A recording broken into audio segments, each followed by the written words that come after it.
வந்து தங்கம் வந்து பெண்கள் வந்து அணியலாமா அணியக்கூடாதா? அணியலான்னு சொன்னாலும் தங்க வளையல் அணியக்கூடாதுன்னு சொல்கிறாங்க. நசாயில் வந்து இது ஒரு ஹதீஸ் இருக்கிறதா சொல்கிறாங்க. அது வந்து உங்களுக்கும் இலங்கைக்கும் சர்ச்சையாக இருக்குன்னு வேற சொல்கிறாங்க. அதை பற்றி கொஞ்சம் சொல்லுங்கள். தங்கத்தை பொறுத்த வரைக்கும் ஆண்களுக்கு அது தடுக்கப்பட்டிருக்கிறது. தங்கம் தடுக்கப்படலை, தங்கத்தை அணிவது தடுக்கப்பட்டிருக்கிறது. தங்க பிஸ்கெட்டை வாங்கி வாங்கி பீரோவில் பூட்டிக்கிட்டு தடுக்கப்படலை. நீங்கள் என்ன செய்யலாம், காசுக்கு பதிலாக ஆண்கள் தங்கத்தை பிஸ்கெட்டாக வாங்கி வச்சுக்கிறது தடையாண்டா அது தடை கிடையாது.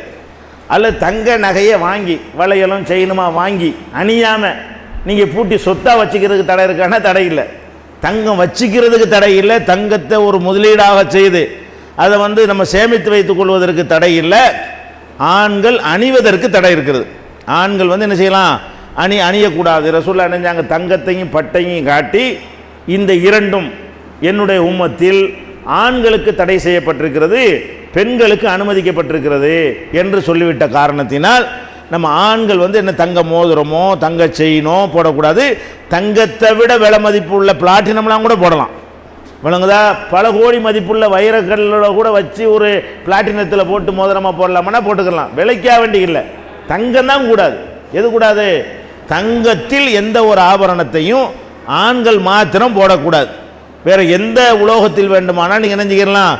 தங்கத்தை விட மதிப்பு கூடுன உலோகமாக இருந்தாலும் சரி, தங்கத்தை விட விலை மதிப்பு கம்மியாக உள்ள உலோகமாக இருந்தாலும் சரி, வேறு கற்கள் வகையாக இருந்தாலும் சரி, அதெல்லாம் வந்து மார்க்கத்தில் என்ன இல்லை, தடை இல்லை.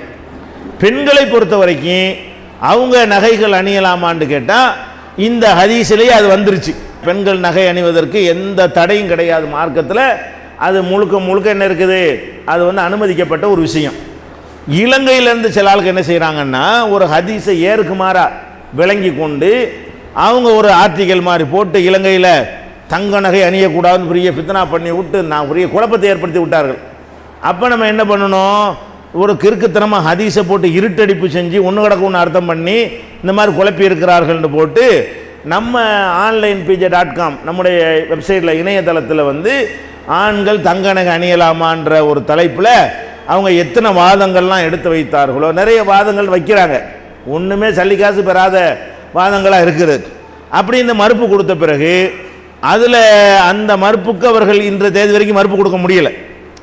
அவங்க ஒரு மறுப்பு போடுறாங்க, நம்ம ஒரு மறுப்பை போடுறோம்னா நம்ம மறுப்பு கடைசியாக நிற்கிறது.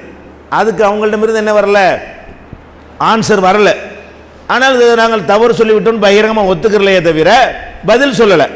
இந்த மாதிரியாக அது முழுமையாக அவங்க என்னென்ன வச்சாங்க, என்னென்ன வாதங்கள் வச்சோங்கிறது வந்து அறிவிப்பாளர் சம்மந்தப்பட்ட நிறைய டீட்டெயில் சொல்ல வேண்டிய ஒரு விஷயம். அது நீங்கள் என்ன செய்யலாம்னு கேட்டால், நம்ம onlinepj.comல போய் தங்க நகைன்னு டைப் பண்ணிங்கன்னா, டைப் பண்ணி தேடுன்னு கொடுத்தீங்கன்னா அந்த ஆர்டிக்கல் அப்படி உங்களுக்கு கொண்டாந்து காட்டும். அல்லது உங்களுக்கு பிரிண்ட் அவுட்டாக எழுத்து வடிவில் தேவைன்னு போட்டிங்கன்னா, இந்த பதில் எங்களுக்கு எழுத்து வடிவில் வேணும் என்று ஒரு போஸ்ட் கார்டு போட்டிங்கன்னா அது வந்து எழுத்தாக பார்த்தா உங்களுக்கு விளங்கும்.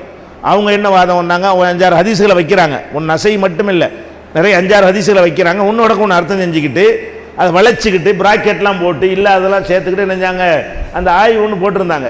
அதுக்கு நம்ம என்ன செஞ்சுருக்கிறோம், கடுமையான முறையில் மறுப்புலாம் கொடுத்துருக்குறோம். அதில் என்ன ஒன்று இருக்குன்னு கேட்டால், பெண்கள் நகை அணிவதற்கு தடை இல்லை.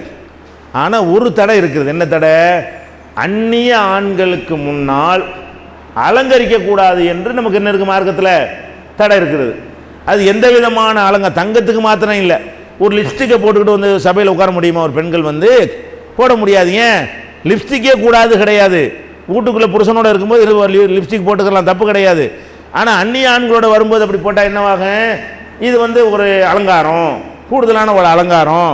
அலங்காரத்துக்கு எல்லாம் என்ன சொல்கிறான் குரானில், உலா யுபதீன ஜீனத்தஹுன்ன, பெண்கள் முஸ்லிமான பெண்கள் தங்கள் அலங்காரத்தை வெளிப்படுத்தக்கூடாது. இல்லாமா லஹரமின்ஹா, வெளிப்படையாக தெரிகிறதை தவிர, ஆடையை தவிர. ஆடைன்னு ஒரு அலங்காரம் இருக்குல்ல, அது புர்கா பட்டலாம், அதுவே ஒரு அலங்காரம் தானே. அதை தவிர தெரிஞ்சே தீர வேண்டிய அந்த ட்ரெஸ்ஸை தவிர மற்ற எல்லா அலங்காரங்களையும் அவங்க என்ன செய்யணும், மறைத்து கொள்ள வேண்டும். யாருக்கெல்லாம் மறைத்து கொள்ளணும்? ஒரு லிஸ்ட்டே எல்லாம் போடுறான். உங்கள் கணவன்மார்கள், உங்களுடைய சகோதரன்மார்கள், உங்களுடைய தகப்பன்மார்கள், உங்களுடைய சகோதரனுடைய பிள்ளைகள், உங்கள் சகோதரியுடைய பிள்ளைகள், இப்படின்னு போட்டு என்ன செய்யறான், ஒரு பட்டியலை போட்டு இவங்களை தவிர மற்றவங்க முன்னாடி நீங்கள் அலங்கரித்து கொண்டு இருக்கக்கூடாது என்று அல்லாஹ் சொல்லுகிறான். அதனால நீங்கள் வளையல் மாதிரி நிறைய அடுக்குனீங்க என்று சொன்னால் வளையல் அடுக்கிற தப்பு இல்லை. வெளியே வரும்பொழுது இந்த மாதிரி நம்ம போடுற ஆம்பளை மாதிரி ஒரு ஃபுல் ஹேண்ட் சட்டையை போட்டு பட்டனை போட்டுக்கிட்டீங்கன்னா அது உள்ளே இருந்துக்கிற போகுது, வழங்குதா?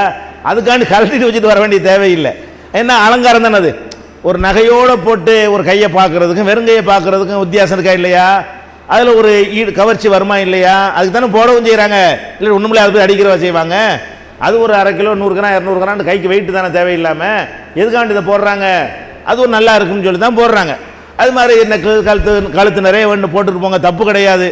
ஆனால் வெளி சபைகளுக்கு வரும்பொழுது வீடுகளுக்குள்ளே இருக்கும்போது எப்படி போட்டுக்கிட்டுறீங்க, வெளியே வரும்பொழுது அதெல்லாம் உள்ளே போட்டு என்ன செய்யணும், ஒரு பட்டன் மாதிரி போட்டுக்கிட்டீங்கன்னா உள்ளுக்கு இருந்துட்டு போகுது.